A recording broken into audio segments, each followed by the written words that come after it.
साथियों, welcome back. आप सभी लोगों का बहुत बहुत स्वागत है मेरे यूट्यूब चैनल पर।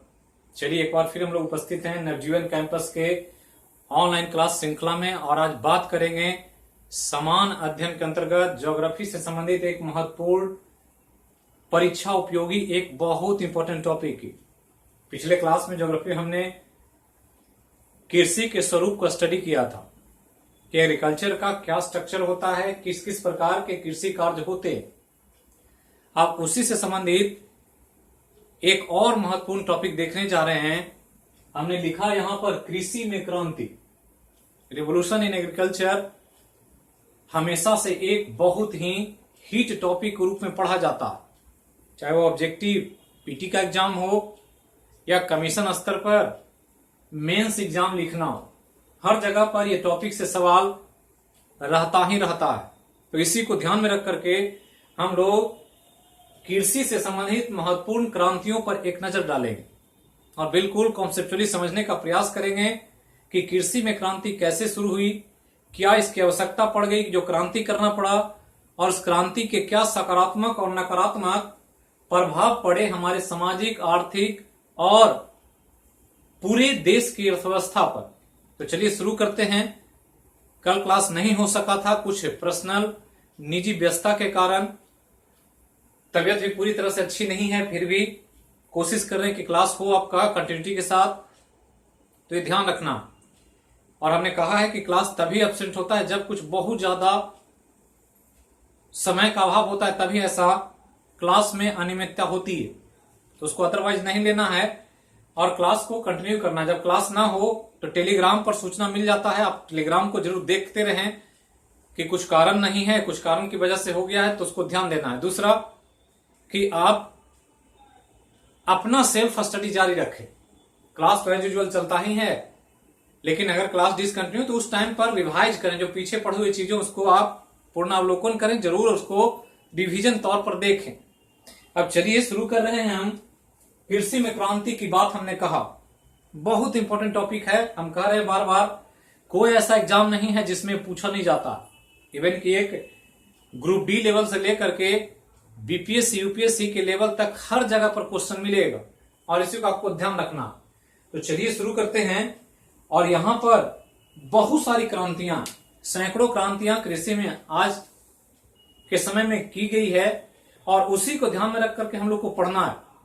लेकिन हम लोग यहां डिटेल में विस्तृत अध्ययन करेंगे, उसमें दो महत्वपूर्ण क्रांति की बात करेंगे। एक ग्रीन रिवोल्यूशन की बात करेंगे और एक ऑपरेशन फ्लड की बात करेंगे, या जिसको हम लोग हिंदी में श्वेत क्रांति कहते हैं। तो श्वेत क्रांति और हरित क्रांति, ये दोनों को विस्तार से पढ़ना है। और फिर बहुत सारी जो क्रांतियां हुई है उसको हम लोग जोड़ कर देखें कि उन क्रांतियों का क्या इंपैक्ट है और क्रांति किसके लिए किया गया। जो अक्सर नॉर्मली फैक्चुअल सवाल पूछ देता है, गोल क्रांति, नीली क्रांति, पीली क्रांति, हरी क्रांति, भूरी क्रांति, बादामी क्रांति, सुनहरी क्रांति, बहुत सारी क्रांतियां, और सब एग्जाम में पूछता है। लेकिन जो सबसे ज्यादा पूछता है वो दो क्रांति, एक तो ग्रीन रिवोल्यूशन और दूसरा ऑपरेशन फ्लड। तो यहां पर हम लोग कृषि में क्रांति पढ़ने जा रहे हैं। तो कृषि में क्रांति में सबसे महत्वपूर्ण जो टॉपिक है वो यही है जिसको हम लोग ग्रीन रिवोल्यूशन कह रहे हैं। तो ध्यान रखना है, ग्रीन रिवोल्यूशन। सबसे पहले तो इसी को स्टडी करेंगे और इसके बाद हम लोग ऑपरेशन फ्लड की भी बात करेंगे। तो ग्रीन रिवोल्यूशन, इसी को हिंदी में हरित क्रांति कहा जाता है। तो ये ध्यान रखना है, नाम है हरित क्रांति। तो सब जानते होंगे, सब जो क्वेश्चन बनाते हैं एग्जाम में बैठते हैं तो हरित क्रांति से सवाल आपको निश्चित तौर पर मुलाकात होती है इन क्वेश्चनों से। और इसके बाद हम लोग श्वेत क्रांति की बात करेंगे। तो चलिए शुरू करते हैं हरित क्रांति को। तो सबसे पहले तो क्रांति को समझना है। क्रांति वर्ड हम लोग सुनते आ रहे हैं इतिहास में, फिल्मों में, अपने जीवन में क्रांति वर्ड अक्सर सुनने को मिलता है, जिसको रिवोल्यूशन कह रहे हैं। तो सबसे पहले तो ये समझना कि क्रांति होता क्या है। ये समझ जाएंगे तो बिल्कुल आप आसानी से समझ पाएंगे कि हरित क्रांति क्यों हुआ, उसका उद्देश्य क्या था।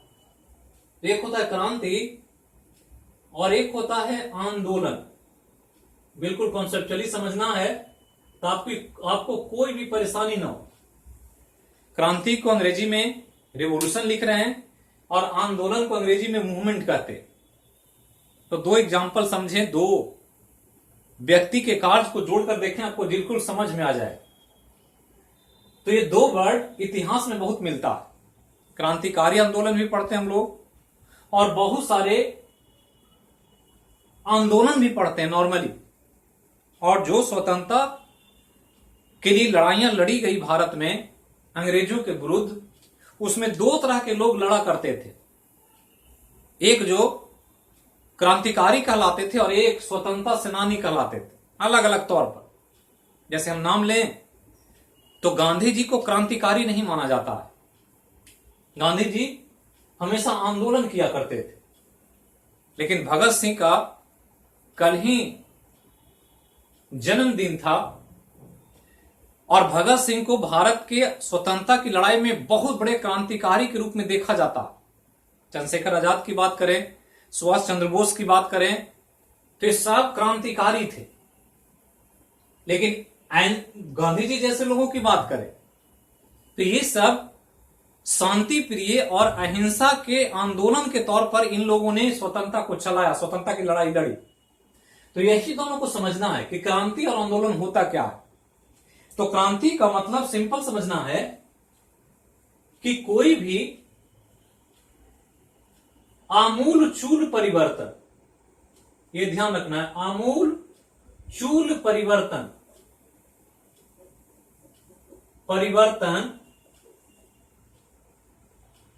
शीघ्रता से किया जाए, शीघ्रता से किया जाए तो डेट इज कॉल्ड क्रांति। पहला ध्यान रखना। और आंदोलन क्या है कि यहां परिवर्तन वही होना है, लेकिन ये परिवर्तन में शीघ्रता नहीं है, अपने समय के अनुसार से परिवर्तन होना है। ये ध्यान रखना। यही दोनों में बड़ा अंतर है। उद्देश्य दोनों का एक ही है, बदलाव लाना है। आंदोलन करते हैं बदलाव के लिए, क्रांति करते हैं बदलाव के लिए। जैसे अभी एसएससी रेलवे के लिए एक ट्रेंड किया विद्यार्थियों ने, स्टूडेंट्स ने। वो चाहते थे कि परीक्षा का डेट आ जाए, तो बहुत ज्यादा ट्रेंड हुआ और परिणाम स्वरूप सरकार को डेट अनाउंस करना पड़ा। बदलाव के लिए किया, अपने काम हो गया। तो वही समझना है कि परिवर्तन होने के लिए सारा हो रहा है। ये क्रांति हो या आंदोलन हो, परिवर्तन चाहते हैं। हमने कहा कि भगत सिंह की बात करें, गांधी जी की बात करें, दोनों का उद्देश्य एक ही था, देश में आजादी मिल जाए, अंग्रेजों की गुलामी से लोगों को छुटकारा मिल जाए, एक ही उद्देश्य था। लेकिन भगत सिंह का कहना था कि हम इमीडिएटली आजादी चाहते हैं, तुरंत चाहते हैं, हम इंतजार नहीं करेंगे आजादी के लिए।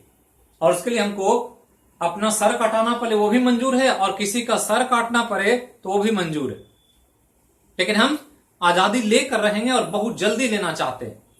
गांधी जी कहते थे कि नहीं यार, हम लोग अंग्रेजों के साथ मिलकर काम करते हैं, उसको समझाएंगे बुझाएंगे तो अंग्रेज एक दिन समझ जाएंगे और वो देश छोड़कर चले जाएंगे। कोई हिंसात्मक कार्य नहीं करेंगे, किसी तरह का लड़ाई झगड़ा नहीं करेंगे, मारपीट नहीं करेंगे। हम लोग शांति प्रिय और एक आंदोलन के द्वारा हम अपने अधिकारों की बात करेंगे और उसके हिसाब से अंग्रेजों से छुटकारा मिल जाएगा। उद्देश्य एक ही है।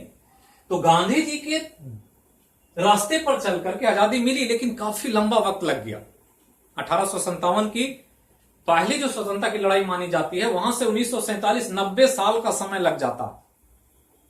लेकिन अगर क्रांतिकारियों के आधार पर चला जाता तो इतना वक्त नहीं लगता, अंग्रेज बहुत पहले छोड़कर चले गए होते। तो ये होता है फर्क दोनों में कि क्रांति में भी वही चीज बदलाव चाहिए, आंदोलन में। लेकिन यहां क्या है कि बदलाव शीघ्रता से चाहिए, इमीडिएट चाहिए, क्योंकि वक्त नहीं है हमारे पास। और यही समझना है कि जब कोई भी बदलाव, और बदलाव छोटा मोटा नहीं, बहुत बड़ा बदलाव, ऐसा बदलाव जो पूरी तरह से सिस्टम को बदल दे, और ऐसा बदलाव अगर बहुत शॉर्ट टाइम में किया जाए, कम समय में किया जाए, तो उस एक्टिविटी का नाम ही क्रांति होता है। यह ध्यान रखना। तो आपको यह समझ जाना चाहिए कि जो क्रांति कहीं भी हो रहा है वो बहुत बड़े बदलाव के लिए हो रहा है, और बहुत बड़ा बदलाव जो होना है वो बहुत शीघ्रता से, एटलीस्ट कम से कम समय में होना चाहिए, एकदम लीस्ट टाइम में। तो जब ऐसा बदलाव होगा तो डेट इज क्रांति। अब ये क्रांति जहां से लग जाए, जहां पर जुड़ जाएगा, उसको समझना है। जैसे हम कह रहे आजादी में क्रांतिकारी आंदोलन हुआ तो वहां आजादी के लिए लड़ा गया। यहां क्या है, कृषि में क्रांति, मतलब क्रांति करना है, कृषि में करना है। तो कृषि में क्रांति क्या करेंगे, किसके लिए करेंगे, क्या उद्देश्य होगा कृषि में क्रांति का? तो सिंपल, कोई भी एक पढ़ने वाले विद्यार्थी हैं आप लोग, तो सब लोग समझते होंगे कि कृषि में क्रांति किसके लिए, क्या उद्देश्य है कृषि में क्रांति करने का। तो कृषि में क्रांति करने का एक ही उद्देश्य होता है, और वो उद्देश्य होता है क्या? तो उद्देश्य होता है कृषि की उत्पादकता को बढ़ाना, कृषि की उत्पादकता को बढ़ाना, यही क्रांति का उद्देश्य होता है कि जो उत्पादन मिल रहा है हमको वो कैसे बढ़ेगा, इसके लिए काम करना। मान लीजिए कोई खेत है, लैंड है, और 1 बीघा खेत, उसमें अगर आज 5 क्विंटल अनाज का उत्पादन होता है और आप चाहते हैं कि 5 क्विंटल को बढ़ा करके हम 10 क्विंटल उत्पादन ले लें, तो बदलाव होगा। पहले से जो कर रहे हैं उसको चेंज करना होगा, सिस्टम को, जो कृषि कार्य हो रहा है उसको बदलना होगा, तो 5 क्विंटल से 10 क्विंटल तक पहुंचा जा सकता है। तो यही उद्देश्य है यहां क्रांति का। कृषि में जो भी क्रांति हुआ है, जिसके लिए भी, उसका एक ही उद्देश्य है, उत्पादन को बढ़ाना। जैसे हम लोग कहते हैं रजत क्रांति, अंडा उत्पादन से संबंधित है, तो अंडा के उत्पादन को क्या करना, बढ़ाना। श्वेत क्रांति, दूध के उत्पादन को बढ़ाना। अमृत क्रांति, तो अमृत क्रांति 2 नदियों को जोड़ करके सिंचाई सुविधा को बढ़ाना। तो ऐसे ऐसे बहुत सारी क्रांतियां की गई है देश स्तर पर, और उसका एक ही उद्देश्य है, जब कृषि में क्रांति होगा तो उसका एक ही उद्देश्य होगा, उत्पादकता को बढ़ाना। तो ये ध्यान रखना। अब यहां पर जब ये कॉन्सेप्ट आ गया कि हमको आमूलचूल परिवर्तन करना है, बहुत बड़ा बदलाव करना है कृषि सेक्टर में ताकि उत्पादन बढ़ जाए, तो इसके लिए तरह तरह के कॉन्सेप्ट आए समय समय के साथ। और वो कॉन्सेप्ट जो है वो ध्यान रखना है कि एक ड्यूरेशन है लगभग 4 दशक का, 1940 से लेकर 1960 के बीच में पूरे वर्ल्ड लेवल पर, पूरे विश्व स्तर पर कृषि में बहुत ज्यादा विकास नहीं हुआ था, लेकिन कृषि सेक्टर में कुछ ऐसे नए नए तकनीक का इजाद हो रहा था कि कृषि को हम बदल सकते थे। तो जो 40 से 60 तक जो भी काम हुआ कृषि के सेक्टर में, उसी जानकारी को, उसी अध्ययन को कृषि में उपयोग करने का प्रयास किया जा रहा था वर्ल्ड लेवल पर। भारत की हम बात नहीं कर रहे हैं, पूरे विश्व की बात कर रहे हैं कि वो जो जानकारी हमारे पास है, नया तकनीक है या नया कोई विज्ञान समझ पा रहे हैं, इस दौरान जो 20 साल का ड्यूरेशन मिला, इस जानकारी को यूज करना चाहते थे विश्व स्तर पर कुछ वैज्ञानिक, ताकि हम पुरानी जो पद्धति है कृषि को, उसको बदल करके उसके प्रोडक्शन को हम बढ़ा सकें। तो यही उद्देश्य के साथ 1960 मतलब 60 के दशक में इस क्रांति का एक कॉन्सेप्ट आया, ये ध्यान रखना। और एक क्रांति का कॉन्सेप्ट जो सबसे पहले लाया एक व्यक्ति ने 1967 में, और नाम दिया हरित क्रांति, उसका नाम था विलियम गॉड।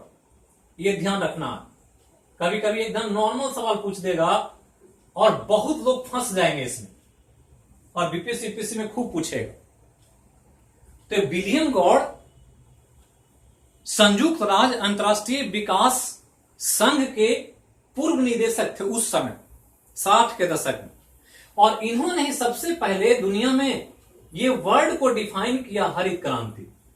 ये ध्यान रखना है। तो हरित क्रांति पढ़ते आ रहे हैं, तो इस हरित क्रांति को थोड़ा सा ध्यान रखना कि हरित क्रांति का कॉन्सेप्ट लाया कौन। तो पहले तो ध्यान रखना यही व्यक्ति थे जिन्होंने इस शब्द को डिफाइन किया, परिभाषित किया। लाया नहीं, ये जनक नहीं है, लेकिन ये वर्ड को यूज करने वाला व्यक्ति यही था, विलियम गॉड। तो ध्यान रखना, और ये 1960 के बाद की बात है।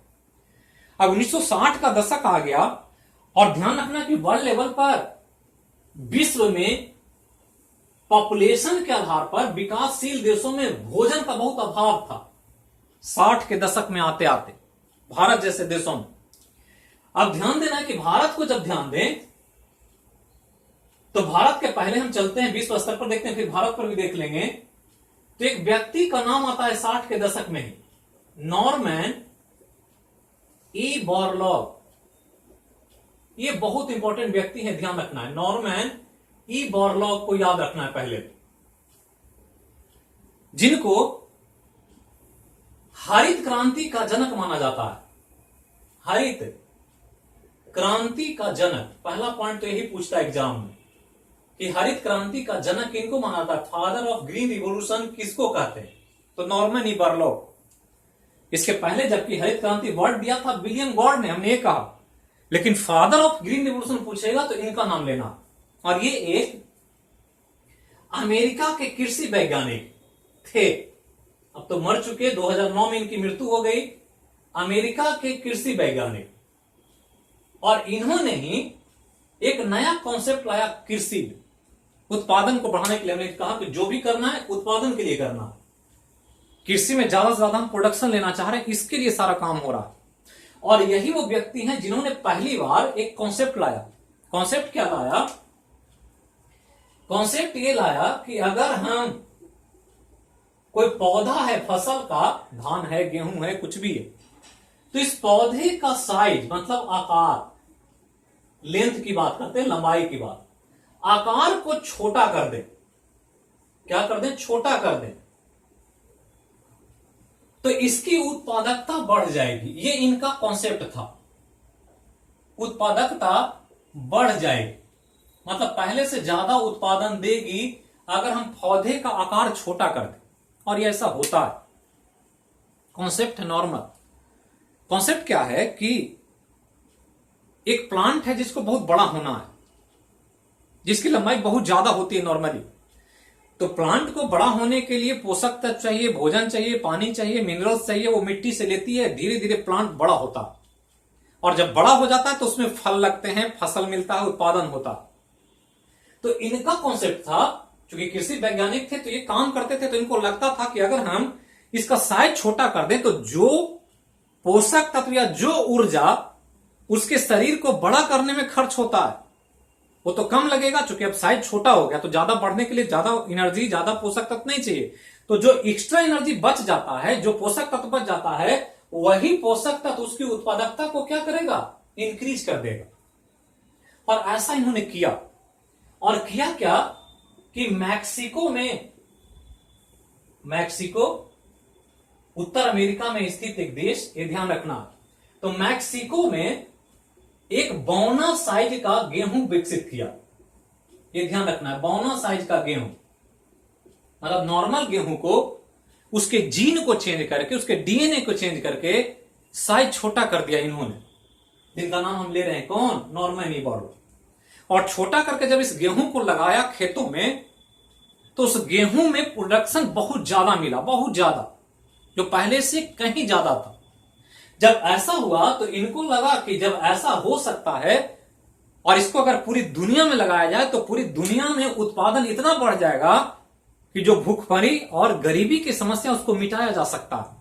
और यही कॉन्सेप्ट के साथ नॉर्मन ई बोरलॉग ने ये दुनिया को एक नया कॉन्सेप्ट दिया कि हम पौधे को छोटा करें, उसका वैरायटी बदलें, उसका डेवलपमेंट करें, विज्ञान का ज्ञान को यूज करके, और एक ऐसा स्पेशल फसल तैयार करें जिसका साइज छोटा हो जाए तो उत्पादन बढ़ जाए।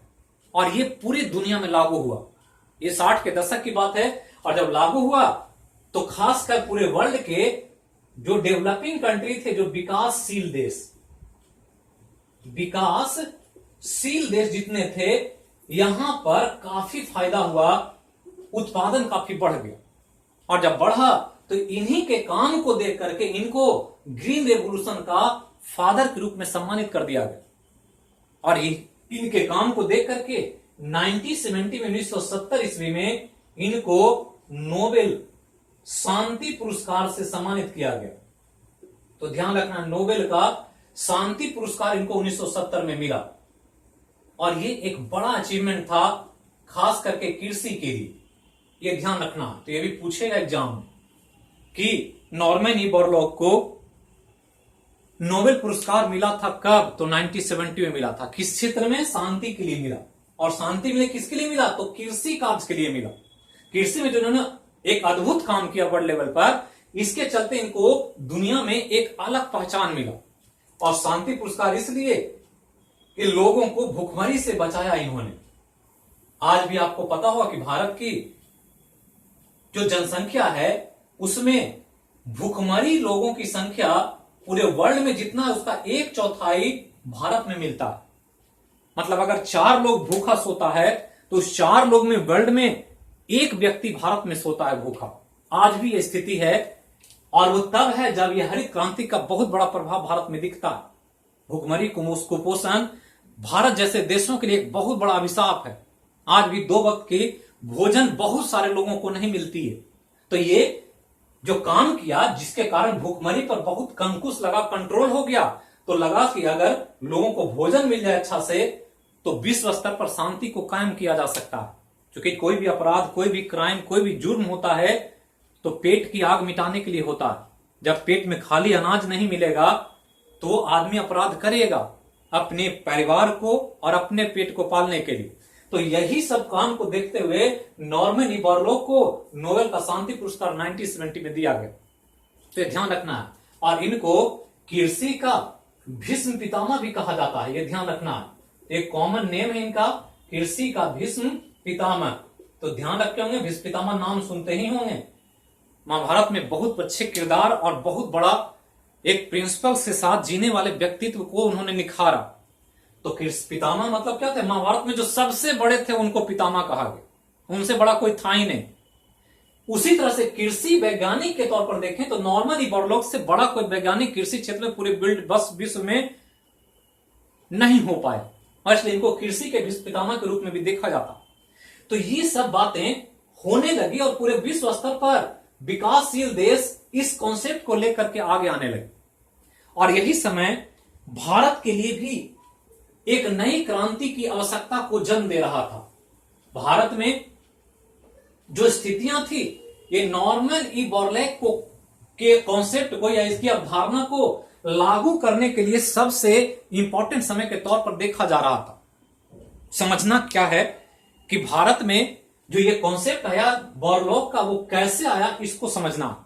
भारत में हरित क्रांति, ये तो हरित क्रांति वर्ल्ड लेवल पर हुआ, लेकिन हम लोग को जो देखना है वो भारत की हरित क्रांति देखना है। Green revolution in India, India में कैसे हुआ, जो सबसे ज्यादा एग्जाम में पूछेगा। तो जब ग्रीन रिवोल्यूशन भारत की बात करते हैं तो ध्यान रखना है 2 चीज, कि भारत में ग्रीन रिवोल्यूशन 60 के दशक में हुआ, 60 के दशक में हुआ, ये ध्यान रखना। और 60 के दशक में इसको 1967, 68 के रूप में देखते हैं। यही आपको ध्यान रखना है कि 1967 और 68 में ये ग्रीन रिवोल्यूशन की शुरुआत भारत में हुई, और इसको भारत की हरित क्रांति कहा जाता है, भारत की हरित क्रांति। और इसी को हम लोग को समझना है विशेष तौर पर, जो सबसे ज्यादा इंपॉर्टेंट है। अब जब भारत की हरित क्रांति की बात करेंगे तो यहां भी एक जनक का नाम आएगा। तो जनक का जब नाम पूछेगा तो नाम याद रखना है MS स्वामीनाथन, ये ध्यान रखना है, MS स्वामीनाथन। ये एक व्यक्ति या कृषि वैज्ञानिक जिन्होंने भारत में हरित क्रांति को शुरू किया। तो कैसे किया, इसी को समझना। तो एक हमने कहा हरित क्रांति का जनक नॉर्मन बोरलॉग, अब भारत के हरित क्रांति का जनक MS स्वामीनाथन। तो अब यहां पर जो हम लोग को देखना है वो देखना कि भारत में हरित क्रांति की आवश्यकता क्यों पड़ी, क्यों भारत में हरित क्रांति लाई गई, इसको वहां पर हम लोग एक फोकस करें। और जो हम बता रहे हैं ये आपको बीपीएससी मेंस में एक फुल क्वेश्चन पूछेगा, और ये सब टॉपिक वहां पर देना पड़ेगा। आप सब सिर्फ उसको क्या है, उसको आपको एक सिस्टमेटिक ढंग से डिस्क्राइब करना होता है, प्रदर्शित करना होता है। यहां पर क्या है, फैक्चुअली हम लोग पढ़ रहे हैं, जो चीज याद करने लायक है वहां पर हम लोग ऑब्जेक्टिव रूप में देख रहे हैं। जनक का नाम, वैज्ञानिक का नाम क्यों आया, कैसे हुआ, ये सब आपको समझना। अब यहां पर भारतीय हरित क्रांति के जनक MS स्वामीनाथन। कब हुआ यह क्रांति? तो भारत में क्रांति 1967-68 में हुआ, 60 का दशक कहते हैं। अब यहां के बाद देखें तो हमने कहा कि भारत में हरित क्रांति जो लाई गई, क्यों लाई गई, इस पर पहले फोकस करना। तो 2-3 चीज ध्यान रखना है। पहला कि भारत को आजादी मिली 1947 में, 1947 में एक लंबी गुलामी के बाद भारत आजाद हुआ। और जिस समय आजाद हुआ 1947 में भारत की जनसंख्या लगभग 36 करोड़ थी, ये ध्यान रखना। 1947 में भारत की जनसंख्या 36 करोड़ थी। 60 के दशक आते आते आजादी जब मिली तो लोग काफी खुशहाल हुए, सरकार ने काम किया देश स्तर पर और इसके कारण लोगों का जीवन स्तर अच्छा हुआ और जीवन स्तर अच्छा होने से जनसंख्या में वृद्धि होने लगा तेजी से। और जब वृद्धि हुआ तो कुछ ही समय में 47 से 60 मतलब कितना दिन हो गया, तो मात्र 13 साल का वक्त। तो 13 साल के अंतर पर ये 36 से 52 करोड़ पहुंच गया। और आज देख ही रहे हैं 2000 तक लगभग 100 करोड़ पार कर चुके थे हम लोग। 2020 आते आते आज 136 करोड़ पार कर चुके हैं और 2028 में 150 करोड़ पार कर जाएंगे और चीन को पीछे छोड़कर दुनिया का नंबर 1 कंट्री हो जाएगा जनसंख्या के मामले में। तो जनसंख्या देख रहे हैं क्या हो रही है, बढ़ रही है। ध्यान रखना है कि आजादी के पहले अंग्रेजों ने कृषि पर बिल्कुल ध्यान नहीं दिया, क्योंकि उनको कृषि से मतलब था नहीं। उनको लगान चाहिए था, यहां के मिनरल रिसोर्स चाहिए था, उसको काम किया, कृषि को छोड़ दिया, विकास नहीं हुआ कृषि का। तो कृषि की उत्पादकता पहले से ही घटी हुई थी और आजादी के बाद जब ये पॉपुलेशन बढ़ा तो इतने लोगों के लिए भोजन देना सरकार के लिए एक बहुत ही चुनौतीपूर्ण काम हो गया। आज ही देखते हैं प्याज में थोड़ा सा दाम बढ़ता है, पूरे देश स्तर पर हाहाकार मचने लगता है कि प्याज महंगा नहीं मिल रहा है, आलू नहीं मिल रहा है, दाल नहीं मिल रहा है, तेल का दाम बढ़ गया है। तो इतनी बड़ी जनसंख्या को भोजन उपलब्ध करा देना उस समय के गवर्नमेंट के लिए एक बहुत बड़ा चुनौती था। ये तो समस्या थी कि प्रोडक्शन कम था, जनसंख्या तेजी से बढ़ रही थी। दूसरा कि जो 60 का दशक आया उस समय भारत के पास या भारत के समय में कुछ अलग अलग तरह की बड़ी बड़ी आपदाएं का सामना करना पड़ा। बहुत सारा आपदा आ गया इसी समय। आपदा पहला कि 1962 का समय था जब चीन ने भारत पर हमला कर दिया। मतलब चीन और भारत का युद्ध हो गया। ये 60 का दशक शुरू हुआ था और 62 में ही चीन ने भारत पर हमला कर दिया। 62 बीता, युद्ध समाप्त हुआ, 2 साल बीता और 1965 में पाकिस्तान युद्ध कर लिया भारत के साथ। तो पाकिस्तान से भी भारत ने युद्ध लड़ा 65 में। और 65-66 में 1965-66 में ही भारत में भयंकर अकाल भी पड़ गया, मतलब ड्राउट हो गया, बारिश हुई नहीं। तो 3 एक के एक आपदाओं पर आपदा। कहा जाता है ना कि जब मुसीबत आता है तो चौतरफा आता है, और यही थी। प्रोडक्शन कम था, जनसंख्या का दबाव था और एक पर एक 3 बड़ा संकट आ गया भारत के साथ। युद्ध जब होता है तो पूरी देश की इकोनॉमी चरमरा जाती है। अभी भारत ही नहीं, पूरा वर्ल्ड युद्ध के कगार पर खड़ा हुआ है। देख रहे हैं अर्मेनिया अजरबैजान का युद्ध चल रहा, 2 खेमे में बट रहे हैं पूरे देश। हो सकता है कि युद्ध हो जाए, वर्ल्ड वार हो जाए, और कोई भी देश युद्ध नहीं चाहता है। जब युद्ध होगा तो पूरी इकोनॉमी धाराशायी हो जाएगी, बहुत पीछे चला जाएगा डेवलपमेंट। 10 साल, 20 साल, 25 साल देश पीछे हो जाएगा, क्योंकि सारा फोर्स, सारा पैसा, सारा इक्विपमेंट सेना में लगाया जाएगा। तो ये ध्यान रखना है कि उस समय जब भारत उतना डेवलप भी नहीं था, उतना ताकत भी नहीं था, उतना पैसे भी नहीं थे, तब एक पर एक 3 संकट आ गए। और ये काल था तृतीय पंचवर्षीय योजना का। तृतीय पंचवर्षीय योजना का ये ध्यान रखना।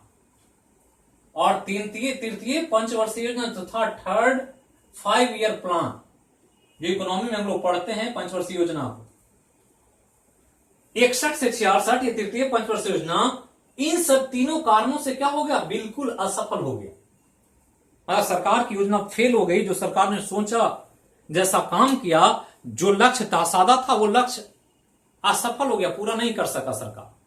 और सरकार के पास इतना घोर संकट आ गया कि अब भोजन भी नहीं था लोगों के लिए, और जनता को तो भोजन देना था। और जब ये कंडीशन आ गया तो 1966 में ये सब बीतने के बाद सरकार ने ये 67 में आकर के एक नया घोषणा कर दिया कि अब देश में कोई उपाय नहीं है, हरित क्रांति लाना पड़ेगा। और हरित क्रांति ला करके एक आमूल चूल बदलाव करना होगा कृषि में। जब तक हम बहुत बड़ा बदलाव नहीं करेंगे तब तक हम अपनी इतनी बड़ी जनसंख्या के लिए भोजन उपलब्ध नहीं करा सकते। और परिणाम स्वरूप सरकार ने 67-68 में हरित क्रांति की घोषणा कर दी और हरित क्रांति का जनक एमएस स्वामीनाथन के नेतृत्व में देश स्तर पर काम होने लगा। और एमएस स्वामीनाथन कुछ अलग नहीं थे, ये नॉर्मन बोरलॉग से ही प्रभावित थे और उन्हीं के कॉन्सेप्ट को भारत में आगे बढ़ाया। किया क्या कि मैक्सिको में जो बौना किस्म का पौधा था गेहूं का, उसको लाया यहां। कहां से लाया? मैक्सिको से लाया। और यहां ला करके पंजाब के एक गेहूं के साथ, पंजाब के गेहूं, क्योंकि पंजाब में गेहूं खूब उत्पादन होता है, तो पंजाब के गेहूं के साथ मिक्सअप कर दिया और मिक्सअप करके एक नया पौधा बनाया हाइब्रिड सीड के तौर पर, एक संकर बीज के तौर पर। और संकर बीज बना करके इसको लगाया और लगा करके उत्पादन देखा तो उत्पादन में काफी वृद्धि हुई। और यही सब कॉन्सेप्ट को ध्यान में रख करके जब ये सफल हो गया, हाइब्रिड सीड का निर्माण किया मैक्सिको और पंजाब के गेहूं को मिला करके, परिणाम स्वरूप जो प्रोडक्शन चाहिए था वो प्रोडक्शन मिला। और जब मिल गया तो एमएस स्वामीनाथन को लगा कि ये तो भारत में एक बहुत बड़ा बदलाव आ सकता है और भारत के जो लैंड हैं वो कृषि के लिए बहुत उपयुक्त हैं। अगर पूरी सिस्टम को लगाया जाए तो भारत में इतनी बड़ी जनसंख्या को आसानी से भोजन मिल सकता है। और यही हुआ। 70, 67 और 68 में लागू हुआ और परिणाम स्वरूप उत्पादन इतना बढ़ा कि जो भोजन नहीं मिल रहा था वो भोजन तो मिला ही लोगों को।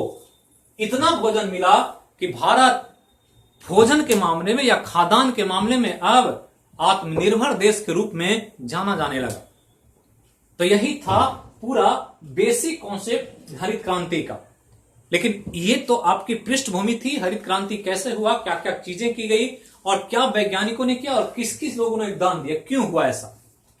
अब यहां पर इसके स्वरूप को देखना है कि कृषि में क्या स्वरूप था और स्वरूप के बाद उसका क्या इंपैक्ट पड़ा देश स्तर पर, कि कैसे हरित क्रांति को लागू किया गया और दूसरा क्या क्या स्वरूप था देश स्तर पर जिसका पॉजिटिव और निगेटिव, सकारात्मक और नकारात्मक पहलू क्या था। इसकी बात हम लोग करेंगे आगे के क्लास में। जब हम लोग देखेंगे ज्योग्राफी का अगला क्लास तो उसको देखें और जो भी फैक्ट बताया उसको बिल्कुल याद रखें। ये सब पॉइंट एग्जाम के लिए बहुत इंपॉर्टेंट, आपसे एग्जाम में पूछा जाएगा बार बार। तो थैंक यू, फिर मिलते हैं अगले क्लास में। तब तक जहां रहें स्वस्थ रहें, सुरक्षित रहें, देश की एकता अखंडता के लिए बिल्कुल न्यौछावर रहें और कभी भी कोई कदम ना उठाएं जो देश हित के खिलाफ हो, क्योंकि देश हित में खड़ा रहना ही एक जिम्मेदार और प्रबुद्ध नागरिक का सबसे बड़ा कर्तव्य होता है। तो बोलिए एक बार, देश की एकता अखंडता के लिए जय हो मैया की। क्वेश्चन हमारा आने वाला है साइंस का और आर्ट्स का, दोनों का।